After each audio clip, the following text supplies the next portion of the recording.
KPSC exam ಬರೆಯೋರ್ಗೆ degree ಮಾಡಿರುವಂತಹ ವ್ಯಕ್ತಿಗೆ ಆ ನಾಲೆಡ್ಜ್ ಇದ್ದೇ ಇರುತ್ತೆ.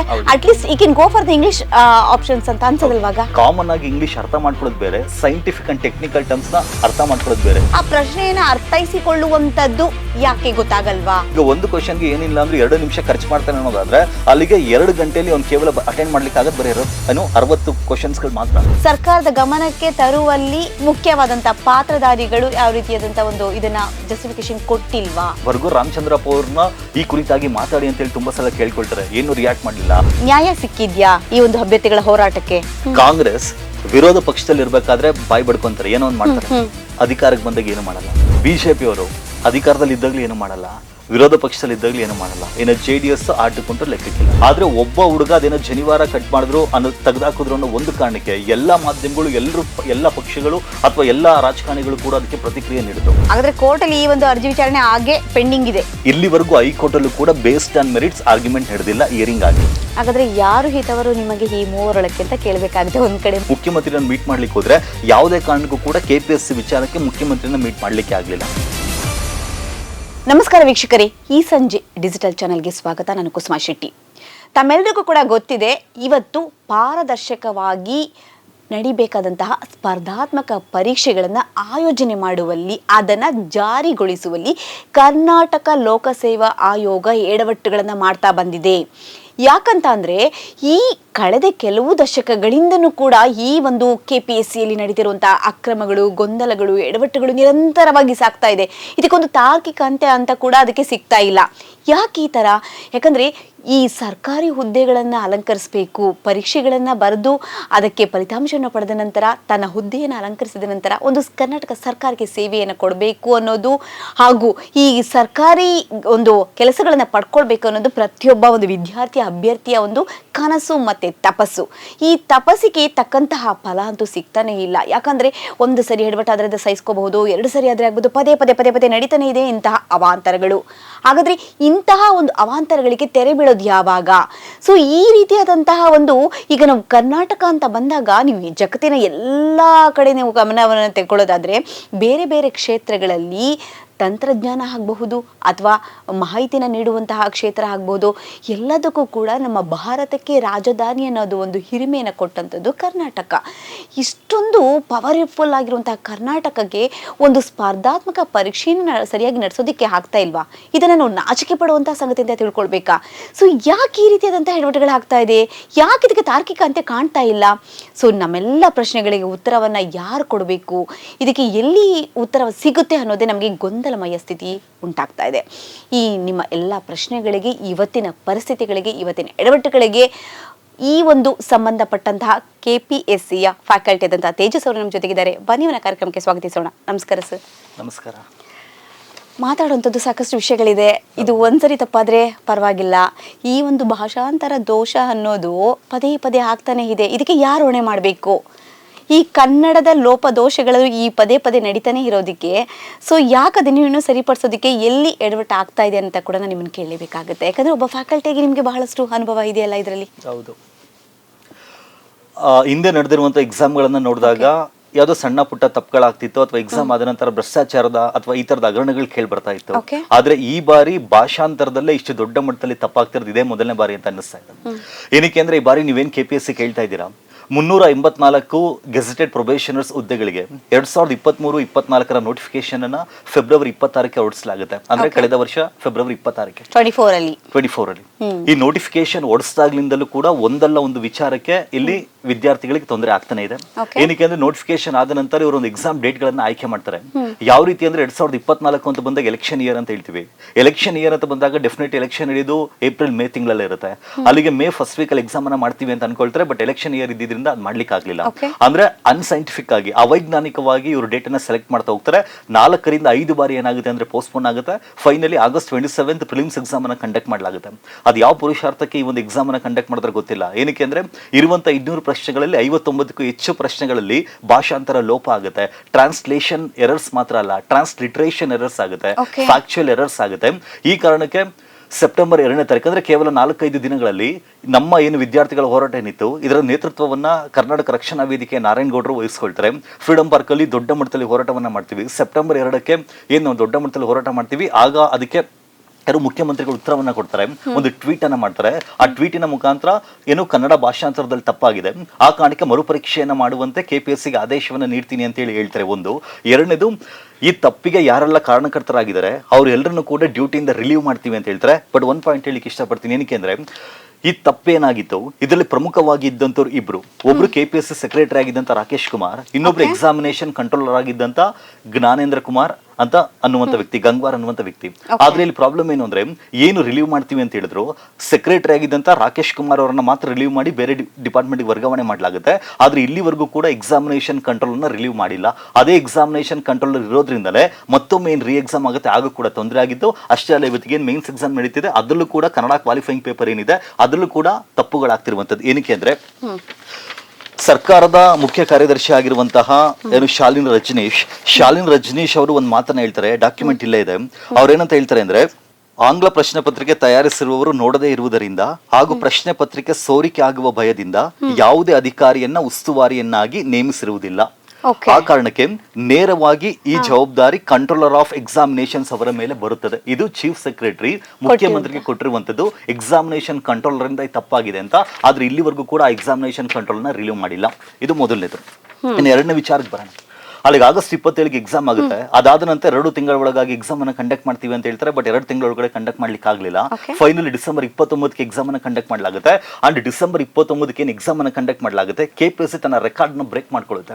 ಯಾವ ರೀತಿ ಅಂದ್ರೆ, ಫಸ್ಟ್ ಟೈಮ್ ನಾನು 59 ತಪ್ಪು ಮಾಡಿದ್ದೆ, ಆದ್ರೆ ಈ ಬಾರಿ 59ಕ್ಕಿಂತ ಹೆಚ್ಚು ತಪ್ಪುಗಳನ್ನ ಮಾಡ್ತೀನಿ ಅಂತ ಹೇಳಿ 79ರಿಂದ 80 ಕ್ವಶನ್ಸ್ ಆನ್ ಸೀರಿಯಸ್ ನೋಟ್. ನಾನು ಈಗಲೂ ಹೇಳಲಿಕ್ಕೆ ಇಷ್ಟಪಡ್ತೀನಿ, out of 200 questions serious note ಅಲ್ಲಿ ನಾನು ಹೇಳ್ಬೇಕು ಅಂದ್ರೆ, ಈ 200 ಕ್ವಶನ್ಸ್ ಅಲ್ಲಿ 79 ಕ್ವಶನ್ಸ್ ಹೌದು ಏನು ಸಣ್ಣ ಪುಟ್ಟ ಲೋಪದೋಷಗಳಿದೆ, ಕಾಗುಂಟ ತಪ್ಪಾಗಿರೋದು, ಈ ತರದ ವಿಚಾರ ಇರಬಹುದು. ಆದ್ರೆ ಯಾವುದೇ ಕಾರಣಕ್ಕೂ ಕೂಡ 20ರಿಂದ 23 ಕ್ವಶನ್ಸ್ ಯಾರಿಗೂ ಕೂಡ ಆನ್ಸರ್ ಮಾಡ್ಲಿಕ್ಕೆ ಆಗದೆ ಇರುವಂತ ದೊಡ್ಡ ಮಟ್ಟದಲ್ಲಿ ತಪ್ಪಾಗಿದೆ. ಒಂದ್ ಪ್ರಶ್ನೆ ಕೇಳಬೇಕು ತೇಜಸ್, ಇವಾಗ ಅದ್ರಲ್ಲಿ 200 out of 79 to 80 record break ಮಾಡ್ತು. ವರ್ಷದಿಂದ ವರ್ಷಕ್ಕೆ ಇಂಥ ತಪ್ಪುಗಳು ನಡೀತಾನೆ ಆಗ್ತದೆ, ದುಪ್ಪಟ್ಟಾಗ್ತಾ ಇದೆ. ಸೊ ಆದ್ರೆ ಅಲ್ಲಿ ಒಂದು ಆಪ್ಷನ್ಸ್ ಇರುತ್ತೆ. ಸೊ ನಿಮ್ಗೆ ಅಂದ್ರೆ ಕನ್ನಡ ಗೊತ್ತಾಗ್ಲಿ ಅಂದ್ರೆ ಇಂಗ್ಲಿಷ್ ದಲ್ಲೂ ಕೂಡ ಅಲ್ಲಿ ಒಂದು ಇದು ನಿಮ್ಗೆ ಅದೊಂದು ಆಪ್ಷನ್ಸ್ ಕೊಟ್ಟಿರ್ತಾರೆ, ಓದ್ಕೊಡಿ ಅಂತ. ಸೊ ಅದರಲ್ಲೂ ಕೂಡ ತಪ್ಪಿರುತ್ತೆ. ಹಾಗಾದ್ರೆ KPSC ಎಕ್ಸಾಮ್ ಬರೆಯೋರ್ಗೆ ಒಂದು ಬೇಸ್ ಇಂಗ್ಲಿಷ್ ನಾಲೆಡ್ಜ್ ಇರಬೇಕು. ಒಬ್ರು ಡಿಗ್ರಿ ಮಾಡಿರುವಂತಹ ವ್ಯಕ್ತಿಗೆ ಆ ನಾಲೆಡ್ಜ್ ಇದ್ದೇ ಇರುತ್ತೆ. ಅಟ್ಲೀಸ್ಟ್ ಈ can go for the English options ಅಂತ ಅನ್ಸದಲ್ವಾಗ. ಒಂದೆರಡು ಪಾಯಿಂಟ್ ಹೇಳಿಕ್ಕೆ ಇಷ್ಟಪಡ್ತೀನಿ. ಏನಕ್ಕೆ ಅಂದ್ರೆ, ಇವ್ರು ಆಕ್ಚುಲಿ ಏನು ಕ್ವಶನ್ ಪೇಪರ್ ನ ಕೊಡ್ತಾರೆ, ಆ ಕ್ವಶನ್ ಪೇಪರ್ ಅಲ್ಲಿ ಒಂದು ಪಾಯಿಂಟ್ ಅನ್ನ ಆಡ್ ಮಾಡಿರ್ತಾರೆ. ಆ ಪಾಯಿಂಟ್ ಏನಂತ ಇರುತ್ತೆ ಅಂದ್ರೆ, ನೀವು ಇದ್ರಲ್ಲಿದೆ ಆ ಪಾಯಿಂಟ್ ಏನಿರುತ್ತೆ ಅಂದ್ರೆ, ನೀವೇನಾದ್ರೂ ಓದ್ಬೇಕಾದ್ರೆ ಕನ್ನಡದಲ್ಲಿ ಏನೇ ತಪ್ಪ ಇದ್ರೂ ಕೂಡ ಇಂಗ್ಲಿಷ್ ನನ್ನ ನೋಡಿಕೊಳ್ಳುವಂತದ್ದು ಅನ್ನುವಂಥದ್ದು. ಹಿಂದೆ ಏನಿತ್ತು ಅಂದ್ರೆ, ನೀವು ಇಂಗ್ಲಿಷ್ ನಲ್ಲಿ ನೋಡ್ಕೊಳ್ಬೇಕು, ಇಂಗ್ಲಿಷ್ ನಲ್ಲಿ ಇರುವಂತ ಪ್ರಶ್ನೆ ಅಂತಿಮ ಅಂತ ಇತ್ತು.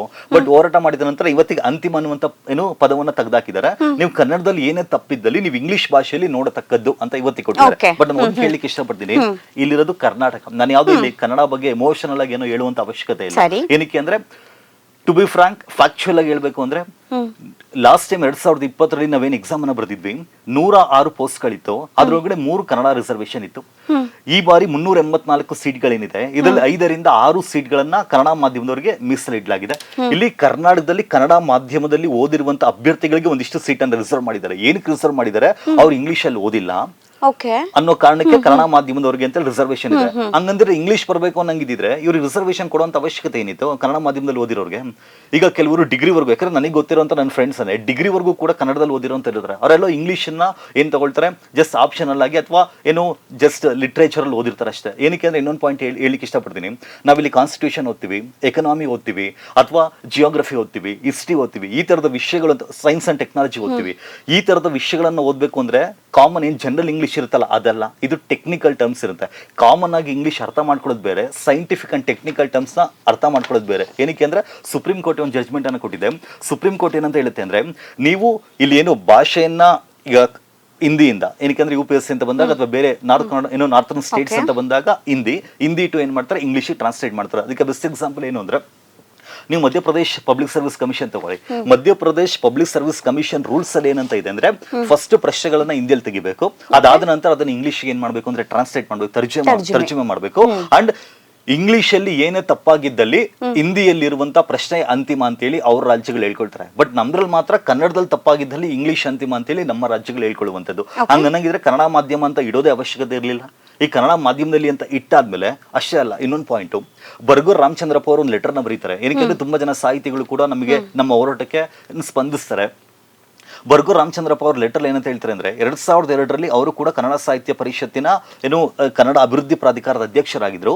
ಕನ್ನಡ ಅಭಿವೃದ್ಧಿ ಪ್ರಾಧಿಕಾರದ ಅಧ್ಯಕ್ಷರು ಯಾವಾಗಿದ್ರು ಆಗ ಒಂದು ಕನ್ನಡ ಭಾಷಾ ಆಡಳಿತ ನೀತಿ ಅಂತೇಳಿ ಒಂದು ಸುತ್ತೋಲೆಯನ್ನು ಹೊರಡಿಸ್ತಾರೆ 2002ರಲ್ಲಿ. ಅದ್ರ ಪ್ರಕಾರ ಬರ್ಗೂರ್ ರಾಮಚಂದ್ರಪ್ಪ ಅವ್ರು ಏನಂತ ಹೇಳ್ತಾರೆ ಅಂದ್ರೆ, ನೀವು ಯಾವುದೇ ಎಕ್ಸಾಮ್ ಅನ್ನ ಮಾಡ್ಬೇಕಾದ್ರೆ ಮೊದಲಿಗೆ ಪ್ರಶ್ನೆಗಳನ್ನ ಕನ್ನಡದಲ್ಲಿ ತೆಗಿಬೇಕು, ಅದಾದ ನಂತರ ಅದನ್ನ ಬೇರೆ ಭಾಷೆಗಳಂದ್ರೆ ಇಂಗ್ಲಿಷ್ಗೆ ನೀವು ಟ್ರಾನ್ಸ್ಲೇಟ್ ಮಾಡಬೇಕು ಅಂತ ಹೇಳ್ತಾರೆ. ಅಲ್ಲಿಗೆ ಇವ್ರು ಮಾಡಿರೋದೇನು ಅಂದ್ರೆ ಮೊದಲ ಪ್ರಾಧಾನ್ಯತೆ ಕನ್ನಡ ಕೊಡಿ, ತದನಂತರ ಇಂಗ್ಲಿಷ್. ಓಕೆ, ನಾನು ಈಗ ಸರ್ಕಾರದ ಪರವಾಗೂ ಮಾತಾಡ್ತಾ ಇಲ್ಲ, ಆಯೋಗದ ಪರವಾಗೂ ನಾನು ಮಾತಾಡ್ತಾ ಇಲ್ಲ. ಅದು ಒಂದು ಪ್ರಶ್ನೆ ಕೇಳ್ತೀನಿ. ಈಗ ನೀವು ಹೇಳಿದ್ರಿ ಅಪ್ಪಟ್ಟ ಕನ್ನಡಿಗರಾಗ ರಿಸರ್ವೇಶನ್ ಯಾಕೆ ಮಾಡ್ತಾ ಇದ್ದಾರೆ, 3ರಿಂದ 6 ಅಂತ ಅಂದ್ರೆ ಸಂಖ್ಯೆನ ಹೇರಿಸಿದ್ದಾರೆ ಈ ವರ್ಷದ ಒಂದು ಇದರಲ್ಲಿ, ಹೌದಲ್ವಾ? ಸೊ ಹಾಗಾದ್ರೆ ಒಬ್ಬ ಪದವಿಯನ್ನ ಪಡೆದಂತ ಅಭ್ಯರ್ಥಿಗೆ KPSC ಎಕ್ಸಾಮ್ ಬರೆಯುವಂತಹ ಒಂದು ಆಕಾಂಕ್ಷೆಗೆ so what is basic knowledge ಒಂದು ಸ್ವಲ್ಪ ಇಂಗ್ಲಿಷಲ್ಲಿ, ಯಾಕಂದ್ರೆ ಒಂದು ಪ್ರಶ್ನೆ ಪತ್ರಿಕೆ ಸೋರಿಕೆ ಆಗಬಾರದು ಎನ್ನುವ ಒಂದು ಹಿನ್ನೆಲೆಯಲ್ಲೇನೆ ಈ ಒಂದು ಅಂದ್ರೆ ನಾನ್ ಕನ್ನಡಿಗ ಒಂದು ಕನ್ನಡವನ್ನ ಗೊತ್ತಿರುವಂತಹ ಒಬ್ಬ KPSC ಒಬ್ಬ ಆಫೀಸರ್ಸ್ ಯಾರಾದ್ರೂ ಒಬ್ಬರದನ್ನ ಇಲ್ಲ ಅಥವಾ ಪ್ರೊಫೆಸರ್ಗಳು, ಯೂನಿವರ್ಸಿಟಿ ಪ್ರೊಫೆಸರ್ಗಳು ಇದನ್ನ ಒಂದು ಪ್ರಶ್ನೆ ಪತ್ರಿಕೆನ ಮಾಡಿರ್ತಾರೆ. ಬಟ್ ಮಾಡಿಸ್ಬೇಕಾದ್ರೂ ಕೂಡ ಅವರು ಎಲ್ಲೂ ಕೂಡ ಇದು KPSC ಎಕ್ಸಾಮ್ಗೆ ಸಂಬಂಧಪಟ್ಟಂತ ಪ್ರಶ್ನೆ ಅಂತ ಮಾಡಿಸಿರಲ್ಲ. ಸೊ ಆ ಮುದ್ರಣ ಮಾಡಬೇಕಾದ್ರೆ ಪ್ರಶ್ನೆ ಪತ್ರಿಕೆಗಳನ್ನ ಅದು ಸಿದ್ಧತೆ ಮಾಡಬೇಕಾದ್ರೆ ಇದು ಒಂದು ಯಾವುದೋ ಒಂದು ಬೇರೆ ಒಂದು ಎಕ್ಸಾಮಿನೇಷನ್ಸ್ಗೂ ಯಾವುದೋ ಅಂತ ಹೇಳ್ಬಿಟ್ಟು ಬರ್ಸ್ ಮಾಡಿರ್ತಾರೆ. ಸೊ ಹಾಗಾಗಿ ಈ ದೋಷವನ್ನ ಈ ಆಗುವಂತ ಅವಾಂತರಗಳನ್ನ ತಡೆಗಟ್ಟುವಂತಹ ನಿಟ್ಟಿನಲ್ಲಿ ಪ್ರಶ್ನೆ ಪತ್ರಿಕೆ ಮುಖ್ಯವಾಗಿ ಸೋರಿಕೆ ಆಗಬಾರ್ದು ಅಂತ ಮಾಡಿರ್ತಾರೆ. ಸೊ ಏನು ಅವರು ಪ್ರಶ್ನೆ ಕೇಳ್ತಾರೆ ಅಂದ್ರೆ, ಅಟ್ಲೀಸ್ಟ್ ಒಬ್ಬ ಪದವಿ ಅಭ್ಯರ್ಥಿಗೆ ಯಾಕೆ ಇಂಗ್ಲಿಷ್ ಒಂದು ಬೇಸಿಕ್ ನಾಲೆಡ್ಜ್, ನಾನು ಕಂಪ್ಲೀಟ್ ಆಗಿ ಅಂತ ಹೇಳ್ತಾ ಇಲ್ಲ, ಆ ಪ್ರಶ್ನೆಯನ್ನ ಅರ್ಥೈಸಿಕೊಳ್ಳುವಂತದ್ದು ಯಾಕೆ ಗೊತ್ತಾಗಲ್ವಾ? ಏನಕ್ಕೆ ಅಂದ್ರೆ, ಈಗ ನಾವು KS ಫಿಲಿಮ್ಸ್ ಅಂತ ಬಂದಾಗ 2 ಪೇಪರ್ ಇರುತ್ತೆ. ಫಸ್ಟ್ ಪೇಪರ್ 100 ಕ್ವಶನ್ಸ್ ಇರುತ್ತೆ, ಸೆಕೆಂಡ್ ಪೇಪರ್ 100 ಕ್ವಶನ್ಸ್ ಇರುತ್ತೆ. ಈಗ ಫಸ್ಟ್ ಪೇಪರ್ 100 ಕ್ವಶನ್ಸ್ ಏನಿದೆ ಅದಕ್ಕೆ ಎಷ್ಟು ಅವರ್ಸ್ ಟೈಮಿಂಗ್ಸ್ ಕೊಟ್ಟಿರ್ತಾರೆ ಅಂದ್ರೆ 2 ಅವರ್ಸ್ ಟೈಮಿಂಗ್ಸ್ ಕೊಟ್ಟಿರ್ತಾರೆ ಎಕ್ಸಾಮ್ ಬರೀಲಿಕ್ಕೆ. ಈಗ ಮಾರ್ನಿಂಗ್ 10 to 12 ಎಕ್ಸಾಮ್ ನಡೆದಿದೆ. ಆನ್ ಅನ್ ಅವರೇಜ್ ಏನಿಲ್ಲ ಅಂದ್ರೆ ಒಂದು ಕ್ವಶನ್ಗೆ 1 ನಿಮಿಷ 10 ಸೆಕೆಂಡ್ ಇಲ್ಲ 1 ನಿಮಿಷ 15 ಸೆಕೆಂಡ್ ಸಿಗುತ್ತೆ. ಈಗ ಅವನು ಕನ್ನಡ ಮಾಧ್ಯಮದಲ್ಲಿ ಓದಿರೋರು ಇರ್ತಾರೆ. ಈಗ ಕನ್ನಡ ಮಾಧ್ಯಮದಲ್ಲಿ ಕ್ವಶನ್ ಗಳನ್ನ ನೋಡ್ತಾರೆ. ಆ ಕ್ವಶನ್ ಸರಿನಾ ತಪ್ಪಾ ಅಂತೇಳಿ ಕೆಲವೊಂದು ಅಲ್ಲೇ ತಪ್ಪಿದ್ದಾಗ ಅವನೇನ್ ಮಾಡ್ತಾನೆ, ಇಂಗ್ಲಿಷ್ ಅಲ್ಲಿ ನೋಡ್ತಾನೆ. ಬಟ್ ಕೆಲವೊಮ್ಮೆ ಏನಾಗುತ್ತೆ ಅಂದ್ರೆ, ನೀವು ಹೇಳಿದ್ಕೊಂದು ಕ್ಲಾಸಿಕಲ್ ಎಕ್ಸಾಂಪಲ್ ಹೇಳ್ತೀನಿ. ಏನಕ್ಕೆ ಅಂದ್ರೆ, ಇಂಗ್ಲಿಷ್ ಅಲ್ಲಿ ಕ್ವಶನ್ ಏನಿತ್ತು ಅಂದ್ರೆ ವರ್ಡ್ ಬ್ಯಾಂಕ್ ಅಂತ ಇತ್ತು, ಕನ್ನಡದಲ್ಲಿ ಅದನ್ನ ವಿಶ್ವ ಬ್ಯಾಂಕ್ ಅಂತ ಮಾಡ್ಬೇಕಿತ್ತು. ವರ್ಡ್ ಬ್ಯಾಂಕ್ ಅಂತ ಕೊಟ್ಟಿದ್ರು ನಮ್ಮ ಹುಡುಗರೇನೋ ಅರ್ಥ ಮಾಡ್ಕೊಳ್ತಾರೆ, ಆದ್ರೆ ಅದನ್ನ ವಿಶ್ವಸಂಸ್ಥೆ ಅಂತ ಕೊಡ್ತಾರೆ. ಅಂದ್ರೆ ಈ ಯಾವುದೋ ಒಂದು ವರದಿಯನ್ನ ವಿಶ್ವಸಂಸ್ಥೆ ಪ್ರಕಟಿಸುವುದಿಲ್ಲ. ಅದನ್ನ ಹುಡುಗರು ನೋಡಿದಾಗ ಹೌದು ಇದು ವಿಶ್ವಸಂಸ್ಥೆ ಪ್ರಕಟಿಸೋದಿಲ್ಲ, ಇದು ವರ್ಲ್ಡ್ ಬ್ಯಾಂಕ್ ಪ್ರಕಟ ಮಾಡುವಂತದ್ದು ಅಂತೇಳಿ ಅವ್ರ ಅಲ್ಲೇ ಟಿಕ್ ಆಗ್ತಾರೆ. ಅವ್ರಿಗೆ ಇಂಗ್ಲಿಷ್ ನೋಡುವಂತ ಅವಶ್ಯಕತೆ ಇರೋದಿಲ್ಲ. ಯಾವಾಗ ಇಂಗ್ಲಿಷ್ ಅನ್ನ ನೋಡ್ತಾರೆ ಅಂದ್ರೆ, ಈಗ ಅನುಪಾತ ಬದಲಾಗಿ ಅನುಪಾತನವಾಗಿದೆ ಅಂತ ಇರುತ್ತೆ. ಸೊ ಅನುಪಾತನವಾಗಿದೆ ಅಂತ ಆಗ ಗೊತ್ತಾಗಲ್ಲ, ಆಗ ಅವ್ರು ಇಂಗ್ಲಿಷ್ ಅನ್ನು ನೋಡ್ತಾರೆ. ಬಟ್ ಇಲ್ಲಿ ಕ್ವಶನ್ ನಮಗೆ ನೋಡೋದು ಕರೆಕ್ಟ್ ಅಂತ ಅನಿಸಿರುತ್ತೆ, ಆದ್ರೆ ಇಂಗ್ಲಿಷ್ ಅಲ್ಲೇ ಬೇರೆ ವರ್ಷನ್ ಅಲ್ಲಿ ಇರುತ್ತೆ, ಕನ್ನಡದಲ್ಲೇ ಬೇರೆ ವರ್ಷನ್ ಅಲ್ಲಿ ಇರುತ್ತೆ. ಇನ್ನೊಂದು ಎಕ್ಸಾಂಪಲ್ ಹೇಳಿಕ್ಕೆ ಇಷ್ಟಪಡ್ತೀನಿ. ಏನಕ್ಕೆ ಅಂದ್ರೆ, ಕರ್ನಾಟಕದಿಂದ ಮಣಿಪುರ್ಗೆ ಆದೋಗ್ಲಿಕ್ಕೆ ಮಿನಿಮಮ್ ಎಷ್ಟು ಸ್ಟೇಟಿನ ಮುಖಾಂತರ ನಾವು ನೆಟ್ಕೊಂಡು ಹೋದ್ರೆ ಆದೋಗ್ಬಹುದು ಅಂತ ಹೇಳಿ ಪ್ರಶ್ನೆನ ಕೇಳಲಾಗಿದೆ. ಇಂಗ್ಲಿಷ್ ಅಲ್ಲಿ ಮಿನಿಮಮ್ ಅಂತ ಇದೆ, ಆದ್ರೆ ಕನ್ನಡದಲ್ಲಿ ಕನಿಷ್ಠ ಎಷ್ಟು ರಾಜ್ಯಗಳು ಅಂತ ಇಲ್ಲ. ಕರ್ನಾಟಕದಿಂದ ಮಣಿಪುರಕ್ಕೆ ನಾವು ಎಷ್ಟು ರಾಜ್ಯಗಳ ಮುಖಾಂತರ ಆದೋಗ್ಬೋದು ಅಂತ ಕನ್ನಡದಲ್ಲಿ ಇರೋದು, ಕನಿಷ್ಠ ಅನ್ನೋ ಪದ ಇಲ್ಲ. ಅಲ್ಲಿಗೆ ಅಲ್ಲಿ ಕೊಟ್ರೆ ಎಲ್ಲ ಆಪ್ಷನ್ ಅಲ್ಲಿ ಯಾವ್ದೋ ಒಂದು ಆಪ್ಷನ್, ಯಾಕಂದ್ರೆ 2 ಸ್ಟೇಟ್ ಮಿನಿಮಮ್ ಅಷ್ಟಾಗಲ್ಲ. 3, 4, 5 ಏನಿತ್ತಲ್ಲ ಮಿನಿಮಮ್ ಎಲ್ಲ ರಾಜ್ಯಗಳಿಂದ ನಾವು ಆದೋಗ್ಬೋದು. ಅವ್ರು ಹೆಂಗ್ ಅರ್ಥ ಮಾಡ್ಕೊಳ್ತಾರೆ? ಈಗ ಅವರು ಅದೇ ರೀತಿ ಒಂದು ಕ್ವಶನ್ಗೆ ಕನ್ನಡದಲ್ಲಿ ನೋಡ್ಬೇಕು, ಇಂಗ್ಲಿಷಲ್ಲೂ ನೋಡ್ಬೇಕು ಅಂದ್ರೆ, ಈಗ ನೀವು ಹೇಳಿದ ಪಾಯಿಂಟ್ಗೆ ಬರೋದಾದ್ರೆ 1 ನಿಮಿಷ 10 ಸೆಕೆಂಡ್ ಬೇಕು ಅಂತ ಹೇಳಿದೆ. ಈಗ ಅವನಿಗೆ ಫಸ್ಟ್ ಕ್ವಶನ್ ನೋಡ್ತಾನೆ. ನೀವೇನಾದ್ರೂ C ವರ್ಷನ್ ಅನ್ನ ತಗೊಂಡ್ರೆ ಫಸ್ಟ್ 15ರಿಂದ 20 ಕ್ವಶನ್ಸ್ ಏನಿದೆ, ಆ 20ರಲ್ಲಿ 15ರಿಂದ 17 ಕ್ವಶನ್ಸ್ ತಪ್ಪಿದೆ. ಈಗ ಒಂದು ಪ್ರತಿ ಕ್ವಶನ್ 1 ನಿಮಿಷ 10 ಸೆಕೆಂಡ್ ಇದಕ್ಕೆ ಟೈಮ್ ಖರ್ಚು ಮಾಡೋದಲ್ಲದೆ, ಮತ್ತೆ ಇಂಗ್ಲಿಷ್ ವರ್ಷನ್ ನೋಡ್ಬೇಕಾದ್ರೆ 1 ನಿಮಿಷ 10 ಸೆಕೆಂಡ್ ಖರ್ಚು ಮಾಡ್ತಾನೆ ಅನ್ನೋದಾದ್ರೆ, ಅಲ್ಲಿಗೆ ಒಂದು ಕ್ವಶನ್ಗೆ ಏನಿಲ್ಲ ಅಂದ್ರೆ 2 ನಿಮಿಷ ಖರ್ಚು ಮಾಡ್ತಾನೆ ಅನ್ನೋದಾದ್ರೆ, ಅಲ್ಲಿಗೆ 2 ಗಂಟೆಯಲ್ಲಿ ಅವ್ನು ಕೇವಲ ಅಟೆಂಡ್ ಮಾಡ್ಲಿಕ್ಕೆ ಆಗದ್ ಬರೀ 60 ಕ್ವಶನ್ಸ್ಗಳು ಮಾತ್ರ. ಆದ್ರೆ ಇಂಗ್ಲಿಷ್ ಮೀಡಿಯಂ ಅಲ್ಲಿ ಓದಿರೋಂಥವ್ರು ಅವ್ರು 2 ಅವರ್ಸ್ ಅಲ್ಲಿ ಕಂಪ್ಲೀಟ್ 100 ಕ್ವಶನ್ಸ್ ಅಟೆಂಡ್ ಮಾಡ್ತಿದ್ದಾರೆ. ಇಬ್ಬರು ನಡುವೆ ಲೆವೆಲ್ ಪ್ಲೇಯಿಂಗ್ ಫೀಲ್ಡ್ ಎಲ್ಲಿದೆ, ಫೇರ್ ಕಾಂಪಿಟೇಷನ್ ಎಲ್ಲಿದೆ?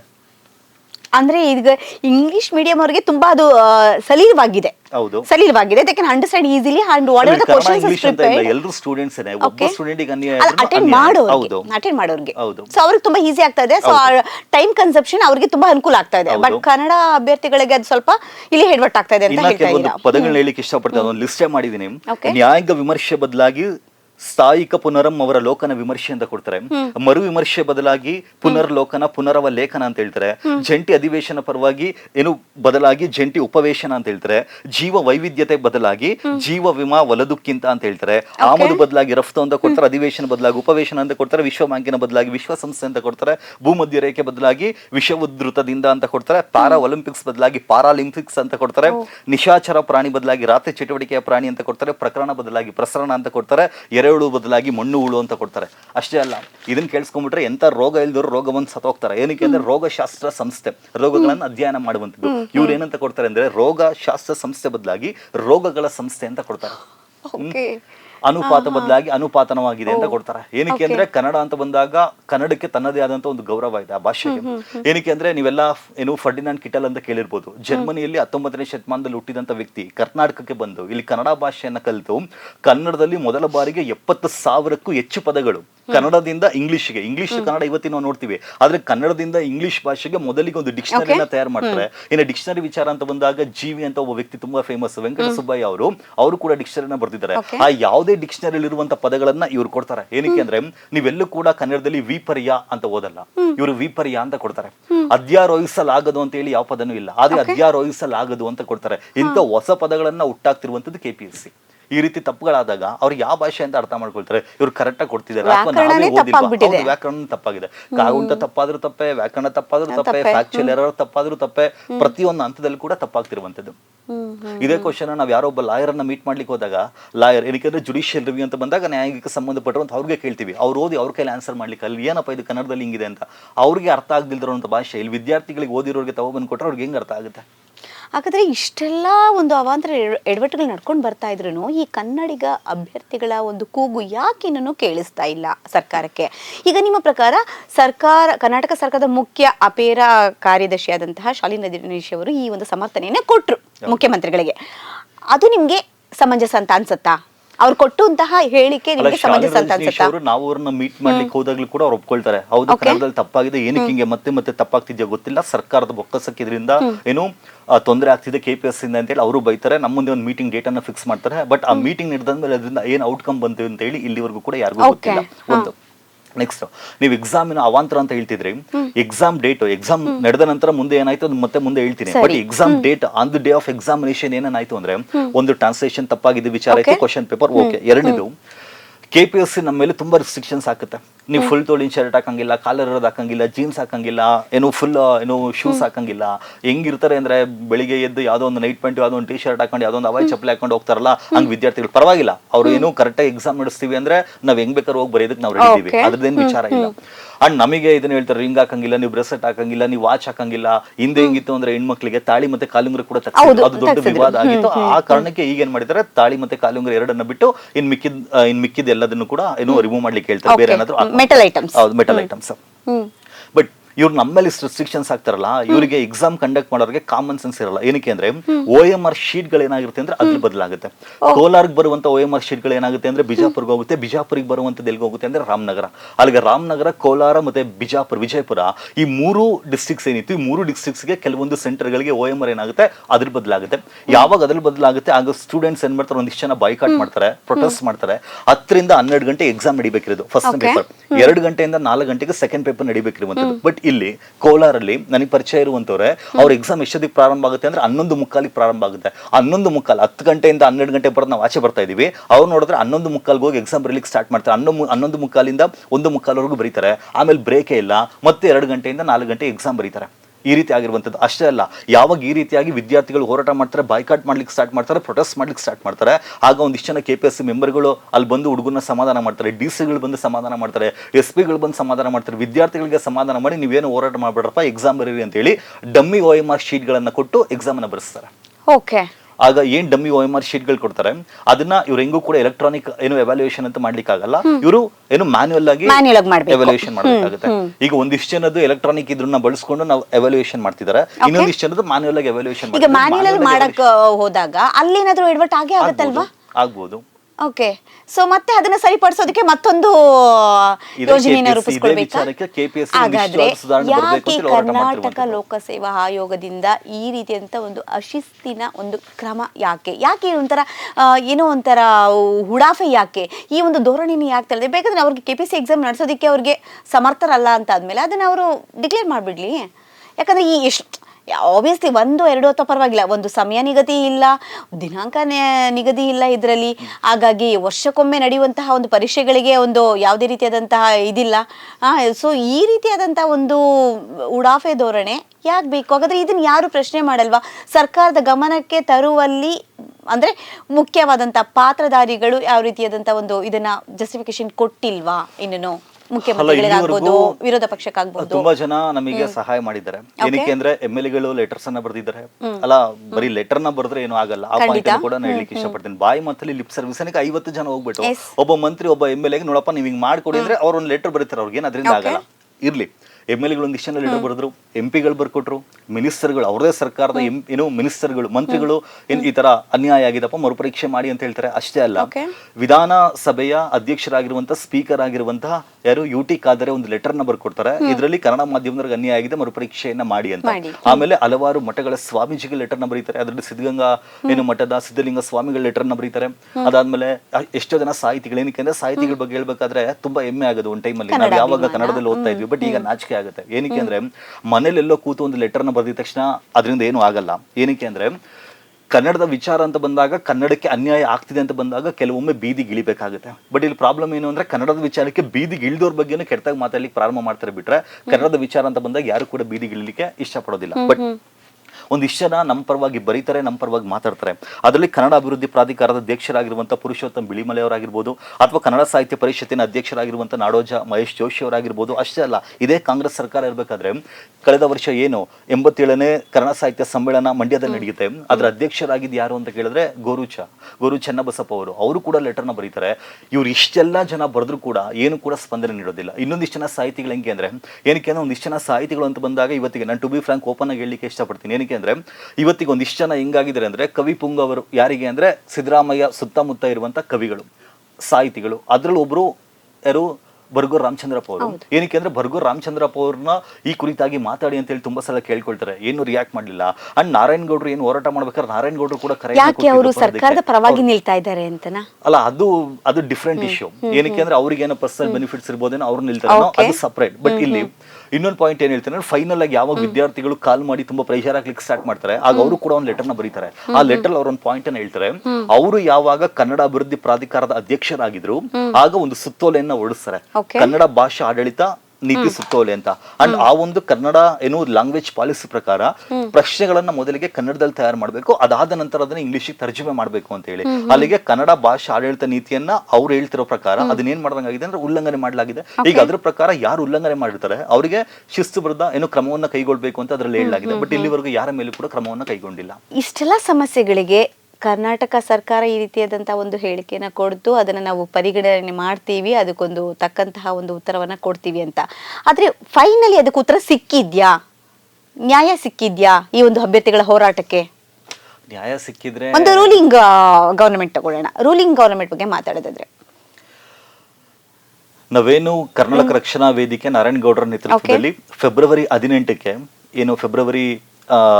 ಏನು ನಾವು ಹೋರಾಟವನ್ನ ಮಾಡ್ತೀವಿ, ಅವತ್ತಿಗೆ ಒಂದು ನಿಯೋಗ ಹೋಗುತ್ತೆ. ಆ ನಿಯೋಗ ಹೋದ ನಂತರ ಅಲ್ಲಿ ಮುಖ್ಯಮಂತ್ರಿಗಳಿಗೆ ವಿಚಾರವನ್ನು ತಿಳಿಸಿದಾಗ ಮುಖ್ಯಮಂತ್ರಿಗಳು ಏನಂತ ಹೇಳ್ತಾರೆ ಅಂದ್ರೆ, 1-2-3 ದಿನದಲ್ಲಿ ನಾನು ಅಧಿಕಾರಿಗಳನ್ನ ಕರೆಸಿ ಮಾತಾಡಿಸಿ ಕನ್ನಡ ಮಾಧ್ಯಮದ ವಿದ್ಯಾರ್ಥಿಗಳಿಗೆ ಅನ್ಯಾಯ ಆಗದಂತೆ ನೋಡ್ಕೊಳ್ತೀನಿ ಅಂತ ಹೇಳಿದ್ರು. 2 ತಿಂಗಳಾಗೋಯ್ತು, ಅದ್ರ ಬಗ್ಗೆ ಮಾತಾಡ್ಲಿಲ್ಲ. ಒಂದು. ಎರಡನೇದು, ಅದೇ ಸಂದರ್ಭದಲ್ಲಿ ಬಜೆಟ್ ಸೆಷನ್ ನಡೀತಾ ಇತ್ತು. ನಾವು ಮಾರ್ಚ್ 10 ಅನ್ನೋದಕ್ಕೆ ಮತ್ತೆ ರಕ್ಷಣಾ ವೇದಿಕೆ ನೇತೃತ್ವದಲ್ಲಿ ಅಹೋರಾತ್ರಿ ಧರಣಿಯನ್ನ ಮಾಡ್ತೀವಿ. ಅದೇ ಸಂದರ್ಭದಲ್ಲಿ ಏನು ಬಜೆಟ್ ಸೆಷನ್ ಅಲ್ಲಿ ಆರ್ ಅಶೋಕ್ ಅವ್ರನ್ನು ಕೂಡ ನಾವು ಮೀಟ್ ಮಾಡಿರ್ತೀವಿ. ಆರ್ ಅಶೋಕ್ ಅವ್ರಿಗೆ ವಿಷಯ ಏನೇನಾಗಿದೆ ಅದೆಲ್ಲ ತಿಳಿಸ್ಕೊಡ್ತೀವಿ, ಏನೇನ್ ಪಾಯಿಂಟ್ಸ್ ಅಂತ ನಾವು ಹಾಕೊಡ್ತೀವಿ. ಇದೇ ವಿಷಯವನ್ನ ಆಧಾರವಾಗಿ ಇಟ್ಕೊಂಡು ಒಂದು ನಿಲುವಳಿ ಸೂಚನೆಯನ್ನ ಮಂಡನೆ ಮಾಡ್ತಾರೆ. 1.5-2 ಗಂಟೆಗಳ ಕಾಲ ಆರ್ ಅಶೋಕ್ ಕೂಡ ಮಾತಾಡ್ತಾರೆ. ಇಲ್ಲಿ ಪ್ರಾಬ್ಲಮ್ ಏನು ಅಂದ್ರೆ, ಇದಕ್ಕೆ ಪೊಲಿಟಿಕ್ಸ್ ಇದಕ್ಕೂ ಸಂಬಂಧ ಇಲ್ಲ, ಬಟ್ ಅದು ಡಿಫ್ರೆಂಟ್ ಇಶ್ಯೂ. ಬಟ್ ಇಲ್ಲಿ ಪ್ರಾಬ್ಲಮ್ ಏನು ಅಂದ್ರೆ, ವಿದ್ಯಾರ್ಥಿಗಳಲ್ಲಿ ಒಂದು, ಕಾಂಗ್ರೆಸ್ ವಿರೋಧ ಪಕ್ಷದಲ್ಲಿ ಇರ್ಬೇಕಾದ್ರೆ ಬಾಯ್ ಬಡ್ಕೊಂತಾರೆ, ಏನೋ ಒಂದು ಮಾಡ್ತಾರೆ, ಅಧಿಕಾರಕ್ಕೆ ಬಂದಾಗ ಏನು ಮಾಡಲ್ಲ. ಬಿಜೆಪಿ ಅವರು ಅಧಿಕಾರದಲ್ಲಿ ಇದ್ದಾಗಲೂ ಏನು ಮಾಡಲ್ಲ. ವಿರೋಧ ಪಕ್ಷದಲ್ಲಿ ಇದ್ದಾಗಲೂ ಏನು ಮಾಡಲ್ಲ, ಇನ್ನು JDS ಆಟಕೊಂಡ್ರು ಲೆಕ್ಕಕ್ಕಿಲ್ಲ. ಇದು ಇವತ್ತು ವಿದ್ಯಾರ್ಥಿಗಳ ಏನು ದೃಷ್ಟಿಯಲ್ಲಿ ಅಯೋಮಯ ಸ್ಥಿತಿ. ಇಲ್ಲ, ವಿದ್ಯಾರ್ಥಿಗಳ ದೃಷ್ಟಿಯಲ್ಲಿ ರಾಜಕೀಯ ಪಕ್ಷಗಳು ಯಾವ ರೀತಿ ಇದೆ ಅಂದ್ರೆ ಈ ರೀತಿ ಇರುವಂತದ್ದು ಒಂದು. ಇನ್ನು ಎರಡನೇ ಪಾಯಿಂಟ್ ಬಂದು, ನಾವೇನು ಏನು ಆರೋಶಕವನ್ನ ಮೀಟ್ ಮಾಡಿ ಆರೋಶಕವರು ಮಾತಾಡ್ತಾರೆ, ಅದಾದ ನಂತರ ಸದನಕ್ಕೆ ಉತ್ತರವನ್ನ ಕೊಡ್ಬೇಕಿತ್ತು. ಆದ್ರೆ ಒಂದಿಷ್ಟು ದಿನಗಳ ಕಾಲ ಸದನಕ್ಕೆ ಸಿದ್ದರಾಮಯ್ಯ ಅವರು ಬರಲೇ ಇಲ್ಲ. ಯಾರು ಖರ್ಗೆ ಮಾತಾಡ್ತಾರೆ, ಅದಾದ್ಮೇಲೆ HK ಪಾಟೀಲ್ ಮಾತಾಡ್ತಾರೆ, ಈ ರೀತಿ ಒಂದಿಷ್ಟು ಜನ ಅದೇ ವಿಷಯದ ಬಗ್ಗೆ ಮಾತಾಡ್ತಾರೆ. ಬಟ್ ಫೈನಲ್ ಆಗಿ ಸಿದ್ದರಾಮಯ್ಯ ಅವರು ಬರ್ತಾರೆ. ಸಿದ್ದರಾಮಯ್ಯ ಅವರು ಬಂದಾದ ನಂತರ ಏನಂತ ಹೇಳ್ತಾರೆ, ಏನಕ್ಕೆ ಅಂದ್ರೆ ಸಿದ್ದರಾಮಯ್ಯ ಅಂತ ಬಂದಾಗ ಯಾವಾಗಲೂ ಕೂಡ ಕನ್ನಡದ ವಿಚಾರ ಅಂತ ಬಂದಾಗ ದೊಡ್ಡ ಮಟ್ಟದಲ್ಲಿ ಮಾತಾಡುವಂತ ಮುಖ್ಯಮಂತ್ರಿ ಯಾರು ಅಂದ್ರೆ ಸಿದ್ದರಾಮಯ್ಯ, ಎಲ್ರಿಗೂ ಗೊತ್ತಿರೋದು. ನೆನ್ನೆ ಯಾವ್ದೋ ಹೆಡ್ಲೈನ್ ಅಲ್ಲಿ ಬರ್ತಾ ಇತ್ತು, ಏನಕ್ಕೆ ಅಂದ್ರೆ ಅಲ್ಲಿ ಯಾರೋ ಒಬ್ಬ MLA ಲೋಪಸಂಧಿ ಅಂದ್ರೆ ಏನು ಅಂತ ಹೇಳಿ ಪಾಪ ಇಲ್ಲಿ ಸೆಷನ್ ಅಲ್ಲೇನೆ ಪಾಠ ಮಾಡ್ಲಿಕ್ಕೆ ಸಿದ್ದರಾಮಯ್ಯ ಅವರು ಸ್ಟಾರ್ಟ್ ಮಾಡ್ತಾರೆ. ಆದ್ರೆ KPSC ಕನ್ನಡದಲ್ಲೇ ಇಷ್ಟೆಲ್ಲ ಲೋಪಗಳನ್ನ ಮಾಡಿದಾಗ ಒಂದೇ ಒಂದು ಸೆಕೆಂಡ್ ಇದ್ರ ಬಗ್ಗೆ ಕಣ್ಣಾಯಿಸಿ, ಇಲ್ಲಪ್ಪ ಕನ್ನಡ ಮಾಧ್ಯಮದ ವಿದ್ಯಾರ್ಥಿಗಳಿಗೆ ಅನ್ಯಾಯ ಆಗಿದೆ ಅಂತೇಳಿ ಒಂದು ಕ್ಷಣ ಯೋಚನೆ ಮಾಡಿದ್ರು ಸಾಕಾಗಿ ಇಷ್ಟೊತ್ತಿಗೆ ನ್ಯಾಯ ಕೊಡ್ಬೋದಿತ್ತು. ಅದು ಬೇಡ. ಅಶೋಕ್ ಅವರ ಏನು ಮಾತಾಡ್ತಾರೆ ಅದಕ್ಕೆ ಪ್ರತಿಕ್ರಿಯೆ ನೀಡ್ತಾ ಸಿದ್ದರಾಮಯ್ಯ ಅವರು ಏನಂತ ಹೇಳ್ತಾರೆ, ಏನಕ್ಕೆ ಅಂದ್ರೆ ಅವರು ಪ್ರತಿಕ್ರಿಯೆಯನ್ನು ನೀಡುವಂತ ಸಂದರ್ಭದಲ್ಲಿ ಈ ವಿಷಯ ಕರ್ನಾಟಕ ಆಡಳಿತಾತ್ಮಕ ನ್ಯಾಯಮಂಡಳಿಯಲ್ಲಿ ಇತ್ತು. ಏನಕ್ಕೆ ಅಂದ್ರೆ ನಾವು ಜನವರಿಯಲ್ಲೇನೆ ಕೇಸನ್ನ ಫೈಲ್ ಮಾಡಿದ್ವಿ. 1.5-2 ತಿಂಗಳ ಕಾಲ ಕರ್ನಾಟಕ ಆಡಳಿತಾತ್ಮಕ ನ್ಯಾಯಮಂಡಳಿಯಲ್ಲಿ ವಿಚಾರಣೆ ನಡೆಯುತ್ತೆ. ಆ ಸಂದರ್ಭದಲ್ಲಿ ಮುಖ್ಯಮಂತ್ರಿ ಏನಂತ ಹೇಳ್ತಾರೆ ಅಂದ್ರೆ, ಈ ವಿಷಯ ಈಗ ಕೋರ್ಟ್ ಅಲ್ಲಿದೆ, ಆ ಕಾರಣಕ್ಕೆ ನಾನೇನು ಕೂಡ ಪ್ರತಿಕ್ರಿಯೆ ನೀಡೋದಕ್ಕಾಗಲ್ಲ. ಆದ್ರೆ ಒಂದು ಬಾರಿ ಕ್ಯಾಟ್ ಇಂದ ಇತ್ಯರ್ಥ ಆಗಿ ಈ ಕೇಸ್ ಬಂದ ನಂತರ ಅದು ವಿದ್ಯಾರ್ಥಿಗಳ ಪರವಾಗಿ ಬರಲಿ, ವಿದ್ಯಾರ್ಥಿಗಳ ವಿರುದ್ಧವಾಗಿ ಬರಲಿ, ನಾನು ಸರ್ವಪಕ್ಷ ಸಭೆ ಕರೀತೀನಿ, ಕನ್ನಡ ಮಾಧ್ಯಮದ ಅಭ್ಯರ್ಥಿಗಳಿಗೆ ಅನ್ಯಾಯ ಆಗದಂತೆ ನೋಡ್ಕೊಳ್ತೀನಿ ಅಂತೇಳಿ ಅವತ್ತಿಗೆ ಭರವಸೆಯನ್ನ ಕೊಟ್ರು. ಆದ್ರೆ ಇಲ್ಲಿವರೆಗೂ ಕೂಡ ಕ್ಯಾಟ್ ಅಲ್ಲಿ ಯಾವಾಗ ಮಾರ್ಚ್ 19ಕ್ಕೆ ವಿಚಾರಣೆ ಆಗುತ್ತೆ, ಏನು ಕನ್ನಡ ಮಾಧ್ಯಮದ ವಿದ್ಯಾರ್ಥಿಗಳ ಪರವಾಗಿ ಬರಲಿಲ್ಲ, KPSC ಪರವಾಗಿ ತೀರ್ಪು ಕೊಡ್ತಾರೆ. ಅದಾದ ನಂತರ ನಾವು ಆಕ್ಚುಲಿ ಒಂದು ವಾರ ವೆಯ್ಟ್ ಮಾಡ್ತೀವಿ. ಮಾರ್ಚ್ 26ಕ್ಕೆ ನಾವು ಹೈಕೋರ್ಟ್ ಅಲ್ಲಿ ಫೈಲ್ ಮಾಡ್ಲಿಕ್ಕೆ ಟ್ರೈ ಮಾಡಿದ್ದು. ಆ ಒಂದು ವಾರದ ಮಟ್ಟಿಗೆ ನಾವು ವೆಯ್ಟ್ ಮಾಡ್ತೀವಿ. ಮುಖ್ಯಮಂತ್ರಿನ ಮೀಟ್ ಮಾಡ್ಲಿಕ್ಕೆ ಹೋದ್ರೆ ಯಾವುದೇ ಕಾರಣಕ್ಕೂ ಕೂಡ KPSC ವಿಚಾರಕ್ಕೆ ಮುಖ್ಯಮಂತ್ರಿನ ಮೀಟ್ ಮಾಡ್ಲಿಕ್ಕೆ ಆಗ್ಲಿಲ್ಲ. ಆಮೇಲೆ ಮಾರ್ಚ್ 26ಕ್ಕೆ ಹೈಕೋರ್ಟ್ ಅಲ್ಲಿ ಫೈಲ್ ಮಾಡ್ತೀವಿ. ಹೈಕೋರ್ಟ್ ಅಲ್ಲಿ 1 ತಿಂಗಳು 20 ದಿನ ಆದ್ಮೇಲೆ ವಿಚಾರಣೆ ಬರುತ್ತೆ. ಅಲ್ಲಿ ಒಂದೇನೋ ಸ್ವಲ್ಪ ಒಂದು ಹುಡುಗರ ಕಡೆಯಿಂದ ಒಂದು ಫಾಲ್ಟ್ ಆಗುತ್ತೆ, ಬೇರೆ ಯಾವುದೋ ಒಂದು ಕೇಸ್ ಬರುತ್ತೆ. ಅಲ್ಲಿ ಏನೋ ಗೊತ್ತಿಲ್ದಿರುವಂತ ಒಬ್ಬರು ಲಾಯರ್ ವಾದ ಮಾಡ್ಲಿಕ್ಕೆ ಬರ್ತಾರೆ ಇನ್ನೊಂದು ಕೇಸಲ್ಲಿ. ಆಗ KPSC ಲಾಯರ್ ಬಂದು ಜೇಕಬ್ ಏನ್ ಮಾಡ್ತಾರೆ, ನೀವು ಒಬ್ರು ಪಿಟಿಷನರ್ ಇದಿರಲ್ವಾ, ನೀವೇನ್ ಮಾಡಿ ಮೈನ್ಸ್ ಎಕ್ಸಾಮ್ ಬರೀರಿ ಅಂತ. ಅದಾದ ನಂತರ ಕರ್ನಾಟಕ ರಕ್ಷಣಾ ವೇದಿಕೆ ಮತ್ತು ಅಕ್ಷರ ಅಂತ ಮತ್ತೊಂದು ಸಂಘಟನೆ ಇದೆ, ಅವ್ರ ಕಡೆಯಿಂದ ಪಿಟಿಷನ್ ಬರುತ್ತೆ. ಆದ್ರೆ ಜಡ್ಜ್ ಏನಂತ ಹೇಳ್ತಾರೆ ಅಂದ್ರೆ, ಈಗಾಗಲೇ ಒಬ್ಬರಿಗೆ ನಾನು ಮೈನ್ಸ್ ಬರೋದಕ್ಕೆ ಅವಕಾಶ ಮಾಡ್ಕೊಟ್ಟಿದ್ದೀನಿ, ನೀವು ಯಾರ್ಯಾರು ಪಿಟಿಷನರ್ಸ್ ಇದ್ರೆ ನೀವೆಲ್ಲರೂ ಕೂಡ ಮುಖ್ಯ ಪರೀಕ್ಷೆಯನ್ನ ಬರೀರಿ ಅಂತ ಹೇಳಾಯ್ತು. ಅಂದ್ರೆ ಇಲ್ಲಿವರೆಗೂ ಹೈಕೋರ್ಟ್ ಅಲ್ಲೂ ಕೂಡ ಬೇಸ್ಡ್ ಆನ್ ಮೆರಿಟ್ಸ್ ಆರ್ಗ್ಯುಮೆಂಟ್ ನಡೆದಿಲ್ಲ, ಹಿಯರಿಂಗ್ ಆಗಿಲ್ಲ ಇದುವರೆಗೂ. ಹಾಗಾದ್ರೆ ಕೋರ್ಟ್ ಅಲ್ಲಿ ಈ ಒಂದು ಅರ್ಜಿ ವಿಚಾರಣೆ ಹಾಗೆ ಪೆಂಡಿಂಗ್ ಇದೆ. ಹೌದು, ಹೈಕೋರ್ಟ್ ಅಲ್ಲಿ ಅದು ಇತ್ಯರ್ಥ ಆಗಿದೆ. ಇಲ್ಲಿ ಪ್ರಾಬ್ಲಮ್ ಏನಾಯ್ತು ಅಂದ್ರೆ, ಇಲ್ಲಿ ವಿದ್ಯಾರ್ಥಿಗಳಲ್ಲಿ ಯೂನಿಟಿ ಇಲ್ಲ. ಇನ್ನೊಂದು ಪಾಯಿಂಟ್ ಇಲ್ಲೇ ಹೇಳಲಿಕ್ಕೆ ಇಷ್ಟಪಡ್ತೀನಿ. ಏನಕ್ಕೆ ಅಂದ್ರೆ, ನೀವು ಕೇಳಿದ್ರಿ ಇಷ್ಟೆಲ್ಲ ಮಾಡಿದ್ರು ಕೂಡ ಏನಕ್ಕೆ ತಾರ್ಕಿಕ ಅಂತ್ಯ ಸಿಕ್ತಿಲ್ಲ ಅಂತ. ಒಂದ್ 4 ಪಾಯಿಂಟ್ ಹೇಳಲಿಕ್ಕೆ ಇಷ್ಟಪಡ್ತೀನಿ. ಏನಕ್ಕೆ ಅಂದ್ರೆ, ವಿದ್ಯಾರ್ಥಿಗಳ ವಿಚಾರ ಅಂತ ಬಂದಾಗ ಮೊದಲಿಗೆ ಅದರಲ್ಲೂ ಕೂಡ ಕಾಂಪಿಟೇಟಿವ್ ಫೀಲ್ಡ್ ಅಲ್ಲಿ ಇರುವಂತ ವಿದ್ಯಾರ್ಥಿಗಳಿಗೆ ಏನಕ್ಕೆ ಅವ್ರು ಏನ್ ಬೇಡಿಕೆ ಇಟ್ಟರು ಕೂಡ ಅದು ಈಡೇರ್ತಿಲ್ಲ ಅಂದ್ರೆ, ಮೊದಲನೇದು ಸ್ಟೂಡೆಂಟ್ಸ್ ಅಲ್ಲಿ ಯೂನಿಟಿ ಇಲ್ಲ.